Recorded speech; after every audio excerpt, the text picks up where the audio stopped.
Assalamualaikum warahmatullahi wabarakatuh. Alhamdulillah, alhamdulillahilladzi arsala rasula bil huda wa dinil haqq liyudhhirahu 'alad dini kullih wa kafa billahi syahida. Asyhadu an la ilaha illallah wahdahu la syarikalah wa asyhadu anna Muhammadan abduhu wa rasuluh la nabiyya ba'dah. Allahumma sholli ala Muhammad wa ala ali Muhammad. Rabbi israh li sadri wa yassir li amri wahlul 'uqdatam min lisani yafqahu qawli.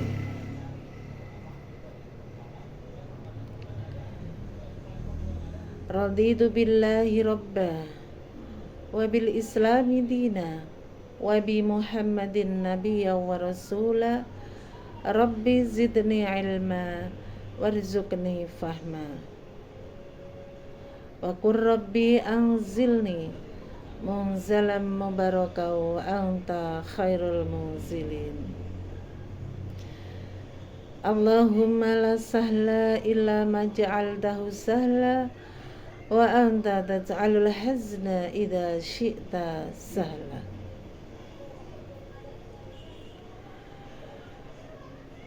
Bunda-bunda Aisyah se-Kabupaten Sukoharjo yang dirahmati Allah Subhanahu wa taala. Alhamdulillah, di kesempatan sore hari ini menjelang buka puasa, kita masih diperkenankan untuk bersilaturahim, untuk bermuajahah sekaligus bertalabul ilmi. Semoga dengan diperkenankannya Allah ini, pertemuan ini membawa manfaat kepada kita semua. Amin, Allahumma amin. Selanjutnya tidak lupa salam dan sholawat senantiasa terlimpahkan kepada uswah hasanah kita, baginda Rasulullah Muhammad Sallallahu Alaihi Wasallam, yang telah membawa kita dari kebodohan, dari kegelapan menuju kepada yang terang benderang, tidak lain dan tidak bukan adalah dinul Islam. Alhamdulillahirabbil alamin. Sampai detik ini kita masih diberikan kesehatan, diberikan keimanan, diberikan ketenangan, kedamaian. Semoga yang kita jalani di bulan puasa ini kita bisa menjalankannya tanpa adanya sakit, dan insya Allah kita dijauhkan dari itu. Dan semoga puasa Ramadan kita diberikan kelancaran dan selalu dimudahkan di dalam setiap urusan. Amin, Allahumma amin. Bunda-bunda salihah yang dirahmati Allah, sekali lagi di kesempatan sore hari ini menjelang berbuka puasa, perkenankanlah saya akan menyampaikan sebuah materi yang saya yakin panjenengan semua sudah paham betul. Tapi apa salahnya jika hal ini kita ulang kembali? Semoga menjadikan ini sebuah pengingat. Mungkin ada yang saat ini sedang lupa, sehingga menjadikan puasa kita itu di tahun ini menjadi lebih baik dari puasa di tahun kemarin. Adapun materi yang akan saya sampaikan adalah hal yang membuat puasa kita sia-sia. Kenapa? Dan bagaimana puasa kok bisa sia-sia? Yang kita sudah berusaha menahan haus dan lapar sehari penuh selama kurang lebih 12 jam. Kenapa bisa sia-sia? Yang pertama adalah yaitu karenanya tidak ada keikhlasan. Kenapa tidak ikhlas? Karena bisa jadi niat itu tidak ikhlas karena mungkin kita salah mengartikan, bahwa terkadang mungkin seperti contohnya begini,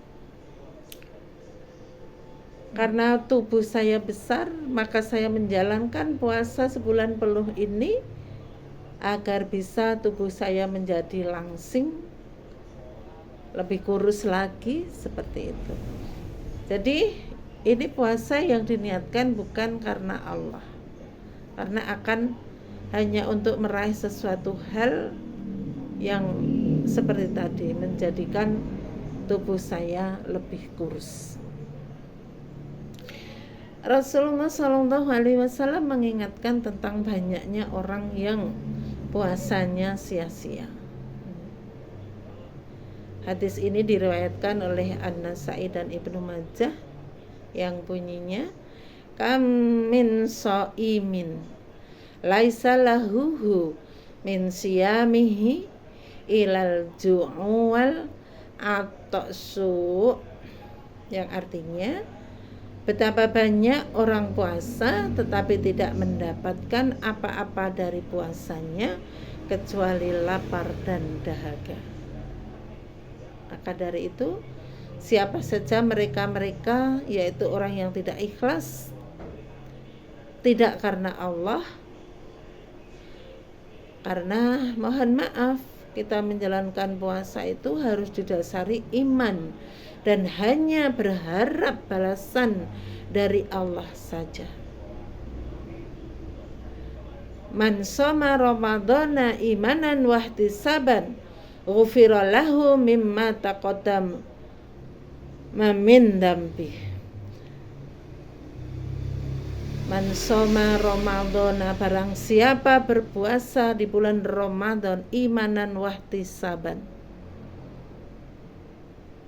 berharap.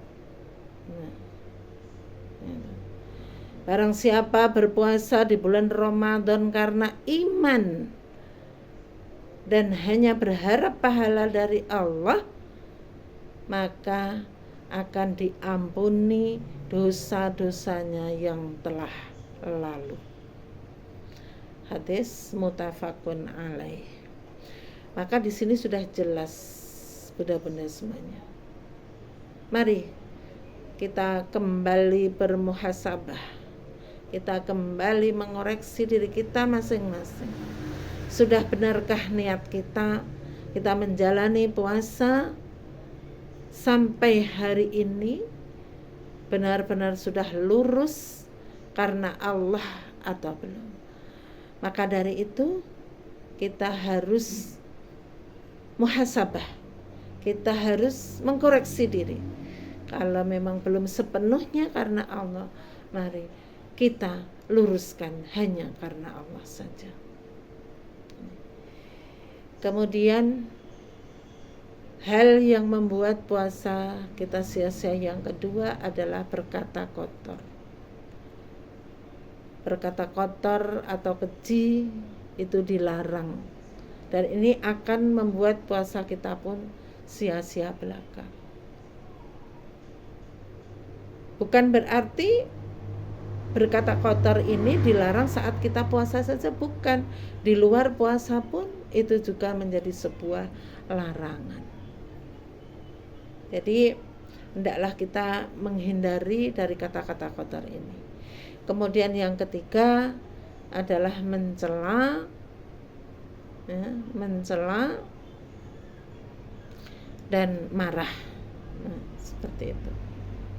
Tidak boleh saat puasa kita mencela orang lain, kemudian sedikit-sedikit kita marah. Nah, maka dari itu kita harus mengingat bahwa diri kita saat ini sedang berpuasa, maka hendaklah kita perbanyak zikir kepada Allah, kita banyak-banyak membaca Al-Quran, karena untuk menghindari hal-hal yang tidak diinginkan tadi. Maka untuk mensikapi semua ini, kembali kepada diri kita masing-masing, ya, agar semua itu tidak terjadi, maka hendaklah kita berusaha untuk memaksimalkan waktu yang ada ini menjadi waktu yang betul-betul bermanfaat. Kemudian yang selanjutnya, yang keempat adalah ghibah. Ini merupakan puasa yang sia-sia juga. Nah, ini kebanyakan para perempuan, para ibu-ibu yang sering berkumpul, berkelompok di mana-mana, itu hendaklah dihindari. Kita menghindari majelis ghibah, tapi yang kita hadiri adalah majelis ilmu, agar di situ menjadi kita mengumpulkan amal kebaikan, amal soleh. Ya, barang siapa hadir di majelis ilmu, maka di situ akan didoakan oleh para malaikat, dan kita sudah merasakan otomatis taman-taman surga dunia, yaitu yang ada di majelis ilmu. Karena Allah sudah jelas memerintahkan di Al-Quran surah Al-Hujurat ayat 12, itu hendaklah kita itu tidak mencela, tidak menggunjing, tidak mengolok-olok. Karena orang yang kita cela, orang yang kita gunjing, ya toh, bisa jadi itu lebih baik dari kita. Maka ketika kita mencela orang lain, ibaratnya kita, apakah kita mau memakan bangkai manusia yang sudah mati? Apakah kita tidak jijik? Nah, seperti itu. Ini bukan saja di bulan Ramadan larangan ini berlaku, tapi di bulan selain bulan Ramadan pun ini juga hal yang dilarang. Kemudian yang keenam adalah berdusta.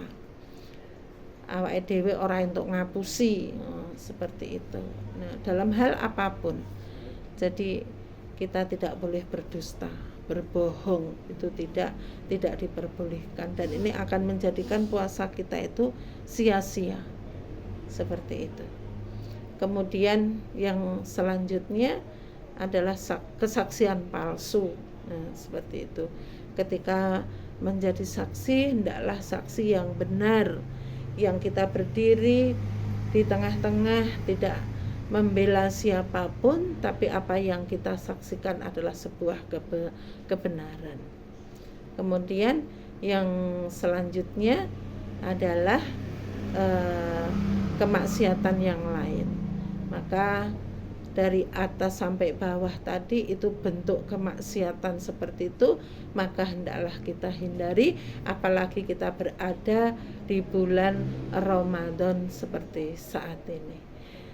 Mungkin ini yang bisa saya sampaikan kepada bunda-bunda solehah semuanya. Ada kurangnya pasti karena keterbatasan ilmu yang saya miliki. Mohon dimaafkan atas segala kekurangannya. Wal afu minkum nasru minallah wa fathun qarib wa basyiril mu'minin. Assalamualaikum warahmatullahi wabarakatuh.